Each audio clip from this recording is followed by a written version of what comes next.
സുരേഷ് ഗോപിയുടെ ഒരു രാഷ്ട്രീയ തീരുമാനമായിരിക്കും. അത് BJPയുടെ ആണോ എന്ന് എനിക്കറിയില്ല. കാരണം അദ്ദേഹം പറഞ്ഞത് 14 ജില്ലകളിലും അദ്ദേഹം പോകുന്നതാണ്.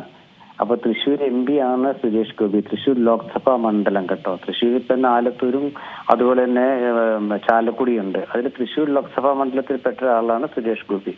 അദ്ദേഹം 14 ജില്ലകളിലും പോകുന്നത് മന്ത്രി എന്ന നിലയ്ക്കാണെങ്കിൽ ഈ കലിംഗ സംവാദം എന്ന് അദ്ദേഹം ഉദ്ദേശിക്കുന്നത് എന്താണെന്ന് മനസ്സിലാകുന്നില്ല. കാരണം നമ്മളുടെ നാട്ടിൽ കലിംഗ എന്നൊക്കെ പറയുന്നത് നമ്മൾക്ക് ഇങ്ങനെ തമാശയൊക്കെ പറഞ്ഞിരിക്കാനുള്ള ഒരു ഇരിപ്പിടമാണത്.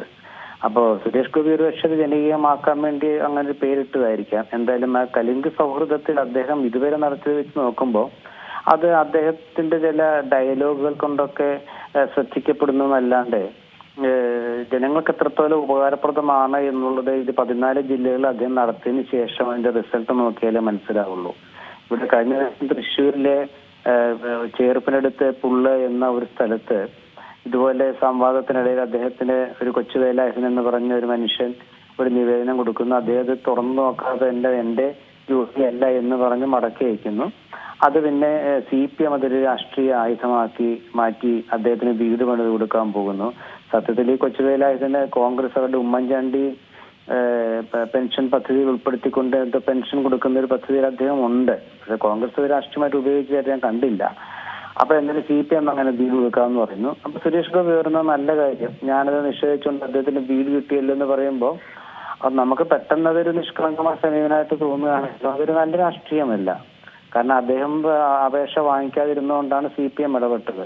CPM അവരുടെ രാഷ്ട്രീയം കാണിച്ചു എന്നുള്ള ശരിയാണെങ്കിലും ആ CPM അദ്ദേഹത്തിന് വീട് കൊടുത്തത് താൻ കാരണമാണ്. അതുകൊണ്ട് ഒരുപാട് കൊച്ചുവേലായസന്മാർ അങ്ങോട്ട് അയക്കുമെന്നൊക്കെ പറയുന്നതൊന്നും ഒരു കേന്ദ്രമന്ത്രിക്ക് ചേരുന്നതല്ല. അദ്ദേഹം ആ അപേക്ഷ കാണിച്ച് നോക്കിയിട്ട് അത് വായിച്ചു നോക്കി ഇത് ചെയ്യേണ്ടത് പഞ്ചായത്താണ് എന്ന് പറഞ്ഞിട്ട് അത് പഞ്ചായത്തിലെ അധികൃതരെയാണ് അറിയിക്കേണ്ടിയിരുന്നത്. പക്ഷെ അതൊന്നും ചെയ്യാതെ അദ്ദേഹം അത് മടക്കി കൊടുക്കുമ്പോൾ സംവാദം കൊണ്ട് സാധാരണക്കാർക്ക് എന്താണ് ഗുണം എന്നൊരു ചോദ്യം ഉയരുകയാണ്. കാരണം നമ്മൾ രാഷ്ട്രീയ നേതാവ് എന്നല്ല, ഒരു കേന്ദ്രമന്ത്രി അദ്ദേഹം ഒരു ജനങ്ങളെ വിളിച്ചുകൂട്ടി ഇങ്ങനെ ഒരു സദസ് നടത്തുമ്പോൾ ജനങ്ങൾ ഒരുപാട് പ്രതീക്ഷ വെക്കുന്നുണ്ട്.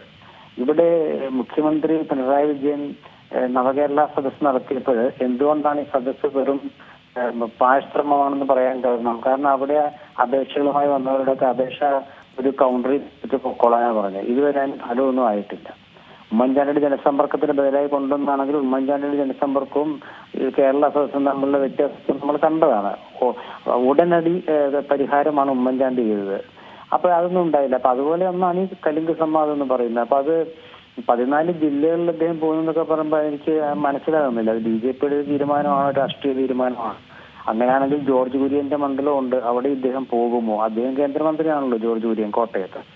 അപ്പോൾ അത് സുരേഷ് ഗോപി എനിക്കൊന്ന് ഇപ്പോഴും അദ്ദേഹം ഈ രാഷ്ട്രീയത്തെ അത് ഒരു ഗൗരവത്തിൽ കാണുന്ന ശങ്ക എനിക്കുണ്ട്.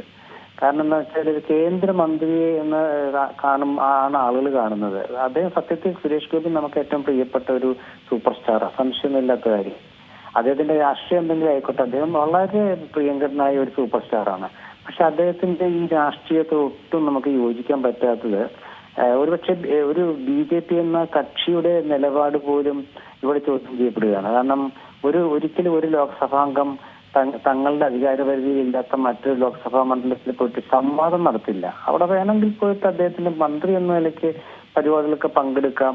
അത് അവിടുത്തെ BJPയുടെ ഒരു തീരുമാനമനുസരിച്ച് ഇപ്പൊ ചാലക്കുടി മണ്ഡലത്തിൽ സുരേഷ് ഗോപി കലിംഗ സംവാദം നടത്തിയാലേ അവിടെയുള്ള മണ്ഡലത്തിലുള്ളവര് ആ MPയെ അക്കല്ലേ നിവേദനം കൊടുത്താൽ സ്വീകരിക്കുകയുള്ളൂ.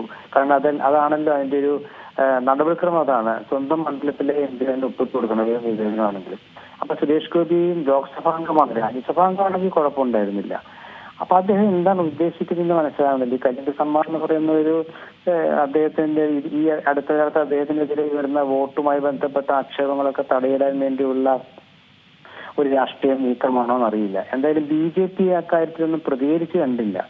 അപ്പൊ അതുകൊണ്ട് BJPയുടെ ഒരു സമ്മതത്തോടെയാണോ അവരുടെ താല്പര്യത്തോടെയാണോ എന്നും അസ്വസ്ഥം. സുരേഷ് ഗോപി സ്വന്തം നിലയ്ക്കായിരിക്കും, അദ്ദേഹം പലതും സ്വന്തം നിലയ്ക്ക് ചെയ്യാറുണ്ട്. അപ്പൊ അതുകൊണ്ട് ഇത് സ്വന്തം നിലയ്ക്കായിരിക്കും. പക്ഷെ അത് ഒരു രാഷ്ട്രീയമായിട്ട് എത്രത്തോളം കേരളത്തിന് അത് ഉൾക്കൊള്ളാൻ കഴിയുമെന്നൊരു ചോദ്യമുണ്ട്. അതേപോലെ തന്നെയാണ് അദ്ദേഹം പലപ്പോഴും പല കാര്യങ്ങളിലും നിശബ്ദത പാലിച്ചിട്ടുണ്ട്. അതിപ്പോൾ കന്യാസ്ത്രീയുടെ വിഷയമായിക്കോട്ടെ, അല്ലെങ്കിൽ സ്വന്തം സിനിമയുടെ റിലീസുമായി ബന്ധപ്പെട്ട പ്രതിസന്ധി ആയിക്കോട്ടെ, അങ്ങനെ ഒരുപാട് കാര്യങ്ങളിൽ അദ്ദേഹം നിശബ്ദനായി തുടരുകയായിരുന്നു. അദ്ദേഹത്തിൻ്റെ മൗനമൊക്കെ തന്നെ ഒരുപാട് രീതിയിൽ ചോദ്യം ചെയ്യപ്പെട്ടിട്ടുണ്ട്. ഇനിയിപ്പോൾ ആ മൗനം അങ്ങനെയല്ല, അല്ലെങ്കിൽ താൻ പ്രതികരിക്കുന്നുണ്ട് എന്ന് കാണിക്കാൻ വേണ്ടിയാണോ ഇനിയിപ്പോൾ ഇത്രയും സംവാദം എന്നുള്ള കാര്യവും നമുക്കറിയില്ല. അതേപോലെ തന്നെ അദ്ദേഹം ഇന്ന് പറഞ്ഞിരുന്ന ഒരു കാര്യത്തിൽ അദ്ദേഹം ആ സിനിമയിൽ നിന്ന് പലപ്പോഴും അദ്ദേഹത്തിനെതിരെ വരുന്ന പ്രധാന ആരോപണമാണ് സുരേഷ് ഗോപി ഇപ്പോഴും സിനിമയിലാണ് ജീവിക്കുന്നത്, അതിൽ നിന്ന് പുറത്തു വന്നിട്ടില്ല എന്ന്. ഇന്ന് അദ്ദേഹം അത് എടുത്തു പറയുന്നുണ്ട്. ഞാൻ സിനിമയിൽ തന്നെയാണ്, എൻ്റെ കഥാപാത്രങ്ങളൊക്കെ ജനം അംഗീകരിച്ചിട്ടുണ്ടെങ്കിൽ അത് ജനങ്ങൾക്ക് ഇഷ്ടമായതുകൊണ്ടാണ്, അതുകൊണ്ട് തന്നെയാണ് ഞാൻ അങ്ങനെ തന്നെ തുടരും എന്നുള്ളൊരു കാര്യമാണ് പറയുന്നത്. അത് എത്രത്തോളം ആശങ്ക ഉണ്ടാക്കുന്നതാണ്? അല്ല, അദ്ദേഹം പറയുന്ന അദ്ദേഹത്തിന്റെ സിനിമയാണല്ലോ നമുക്ക് ഇഷ്ടം. ഇപ്പൊ എനിക്കൊരു വ്യത്യസ്ത രാഷ്ട്രീയം ഉണ്ടെങ്കിൽ ഞാൻ സുരേഷ് ഗോപി ഇഷ്ടപ്പെടുന്ന അദ്ദേഹത്തിന്റെ അഭിനയം ഇഷ്ടപ്പെട്ടതുകൊണ്ടാണല്ലോ. അപ്പോ ഭരചന്ദ്രൻ എന്നുള്ള ഒരു ഉദ്യോഗസ്ഥൻ തന്നെയാണ് താനെന്ന് ഇപ്പോഴും അദ്ദേഹം പറയുമ്പോൾ അത് സിനിമയിലത്തെ ഒരു കഥാപാത്രമാണല്ലോ. ഭരചന്ദ്രനാകാൻ പറ്റില്ലല്ലോ സുരേഷ് ഗോപിക്ക്. കാരണം അദ്ദേഹം ഒരു ജനപ്രതിനിധിയാണ്, അദ്ദേഹം ഒരു പാർട്ടിയുടെ നേതാവെന്ന് പറയാൻ പറ്റില്ല, BJPയുടെ ഒരു നല്ല സുഹൃത്താണ്. BJPയുടെ രാഷ്ട്രീയം എത്രത്തോളം അദ്ദേഹം ഉൾക്കൊണ്ടു എന്ന് ചോദിച്ചാൽ അത് പല ഘട്ടങ്ങളിൽ അദ്ദേഹത്തിന്റെ നിലപാടുകളിൽ നിന്നും അതൊരു വ്യത്യാസമുണ്ട്. ഇപ്പൊ അദ്ദേഹം തൃശ്ശൂരിൽ ജയിച്ച അദ്ദേഹം അന്ന് മുൻ മുഖ്യമന്ത്രിമാരായിരുന്ന കരുണാകരനെയും അതുപോലെ ഇന്ദിരാഗാന്ധിയൊക്കെ പ്രശംസിക്കുകയൊക്കെ ചെയ്തിട്ടുണ്ട്. അതൊന്നും BJPയുടെ യഥാർത്ഥ നേതാവ് ചെയ്യില്ലല്ലോ. അങ്ങനെയാണ്, മനസ്സിലുണ്ടെങ്കിൽ തന്നെയും അത് പുറത്തു പറയില്ല. അപ്പൊ സുരേഷ് ഗോപി അദ്ദേഹത്തിൻ്റെതായ ഒരു രാഷ്ട്രീയ ലൈൻ അദ്ദേഹത്തിനുള്ളത്, അത് കുറ്റം പറയാൻ പറ്റില്ല. അദ്ദേഹത്തിന് ഇഷ്ടം അങ്ങനെ പോകുന്നതാണ്. പക്ഷെ അദ്ദേഹം ഒരു പാർട്ടിയുടെ ബാനറിൽ നിന്നും പാർട്ടി ചിഹ്നത്തിൽ ജയിച്ച ആളായതുകൊണ്ടാണ് ഞാൻ പറഞ്ഞത് ഇതിന് പാർട്ടി അംഗീകാരമുണ്ടോ. അപ്പൊ കോട്ടയം ജില്ലയിലെ കേന്ദ്രമന്ത്രി ജോർജ് കുര്യന്റെ ജില്ലയിൽ പോയിട്ട്, അദ്ദേഹം രാജ്യസഭാംഗമാണ് ജോർജ് കുര്യൻ, ജില്ലയിൽ പോയിട്ട് സുരേഷ് ഗോപി കലിംഗ സമ്മാനം നടത്തുന്നത് രാഷ്ട്രീയമായിട്ട് എത്രത്തോളം BJPക്ക് ഉള്ളിൽ ഉണ്ടാക്കുന്ന പ്രശ്നങ്ങൾ എന്തായിരിക്കും. അപ്പൊ അതൊക്കെ അദ്ദേഹം ഈ 14 ജില്ലയിൽ നിന്നും പോകുന്നൊന്നും ഞാൻ ധരിക്കുന്നില്ല. ഇനിയിപ്പം സുരേഷ് ഗോപിക്ക് എവിടെയും പോകാം, കാരണം അദ്ദേഹം ഒരു അറിയപ്പെടുന്ന നടനായതുകൊണ്ട് അദ്ദേഹത്തിന് എവിടെയും പോകാം. പക്ഷെ അതൊക്കെ എത്രത്തോളം നമുക്കൊരു പൊതുവായ നമുക്കൊരു രാഷ്ട്രീയ രീതിയുണ്ട്. അങ്ങനെയാണെങ്കിൽ ലോക്സഭാ മണ്ഡലം എല്ലാം കൂടെ കേരളം ഒറ്റടിക്ക് മതിയല്ലോ. എന്തുകൊണ്ടാണ് 20 ലോക്സഭാ മണ്ഡലങ്ങൾ എന്ന് വെച്ചാൽ 20 MP ആ 20 മണ്ഡലങ്ങളിലെ കാര്യം അവരാണ് നോക്കേണ്ടത്. അപ്പൊ തൃശ്ശൂർ മണ്ഡലത്തിലെ ഒരു MP ഒരു കാര്യം പറഞ്ഞാൽ തൃശ്ശൂർ മണ്ഡലത്തിന്റെ MP ആണ് തീരുമാനിക്കേണ്ടത്. അപ്പൊ അദ്ദേഹം കൊടുങ്ങല്ലൂര് കഴിഞ്ഞ ദിവസം കലിംഗ സമ്മാനം നടത്തി. അപ്പൊ കൊടുങ്ങല്ലൂര് എന്ന് പറയുന്നത് സത്യത്തിലത് ചാലക്കുടി മണ്ഡലത്തിൽപ്പെട്ടതാണ്. അപ്പോ അവിടെ അദ്ദേഹം കേന്ദ്രമന്ത്രി എന്നൊക്കെയാണോ സമ്മാനം നടത്തിയത്? അങ്ങനെയാണെങ്കിൽ അവിടുത്തെ MP കൂടെ അറിയിക്കണം, അവിടുത്തെ MLA അറിയിക്കണം. കാരണം കേന്ദ്രമന്ത്രി നടത്തുന്ന കലിംഗ സംവാദം ഒരു ഔദ്യോഗികമായിട്ട് നടത്തുന്നതാണെങ്കിൽ അവിടുത്തെ കൊടുങ്ങല്ലൂർ MLA CPI-കാരനാണ്, അയാളെയും MP ആയ കോൺഗ്രസ് നേതാവ് ബെന്നി ബെഹനാനെ അറിയിക്കണമായിരുന്നു. മറ്റേ ജനങ്ങൾക്ക് വേണ്ടി പ്രവർത്തിക്കാൻ പറ്റുക. പക്ഷെ ഇതിപ്പോ എന്താ വെച്ചാൽ അദ്ദേഹത്തിന്റെ ഒരു എന്താ പറയാ വാക്ചാതുരി കൊണ്ട് ശ്രദ്ധ നേടാനുള്ള ഒരു ശ്രമമായിരിക്കും. അത് കൂടുതൽ ഗൗരവമൊന്നും ഞാൻ അതിന് കാണുന്നില്ല. അത് BJP അതിന് അഭിപ്രായം പറഞ്ഞിട്ടുമില്ല. സത്യത്തിൽ BJP അഭിപ്രായം പറയാതിരിക്കുന്നതാണോ എനിക്കറിയില്ല. സുരേഷ് ഗോപി പല കാര്യങ്ങളും അഭിപ്രായം പറയാത്തതെന്ന് വെച്ചാൽ അത് അദ്ദേഹത്തിന് തോന്നി. കാരണം അദ്ദേഹം രാഷ്ട്രീയക്കാരൻ എന്നതിലുപരി സൗഹാർദ്ദം കാത്തു സൃഷ്ടിക്കുന്ന സിനിമാനായിട്ട് എനിക്ക് തോന്നിയിട്ടുള്ളൂ. അപ്പൊ അതുകൊണ്ട് രാഷ്ട്രീയക്കാരന്റെ ഭാഷയിൽ പറയണ്ടെന്ന് വെച്ചിട്ടായിരിക്കും ചില കാര്യങ്ങൾ പ്രതികരിക്കാതിരുന്നത്. അപ്പോഴും സുരേഷ് ഗോപി ആളുകൾ കാണുന്നത് സിനിമാ നടനായിട്ടാണ് ഞാൻ ഇപ്പോഴും കാണുന്നത്. അദ്ദേഹത്തെ ഒരു കേന്ദ്രമന്ത്രി ആണെങ്കിൽ പോലും സുരേഷ് ഗോപിയെ കാണാൻ പോകുന്നത് എന്തിനാണ്? അവരുടെ മനസ്സിലുള്ള സൂപ്പർ സ്റ്റാറിനെ കാണാനാണ്.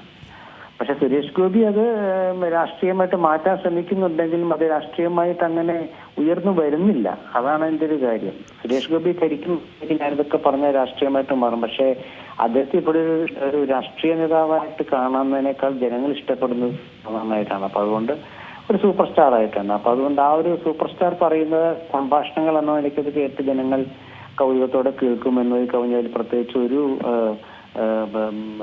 എന്താ പറയാ, പ്രത്യേകിച്ച് അതിനൊരു ഗൗരവം ഞാൻ കാണുന്നു.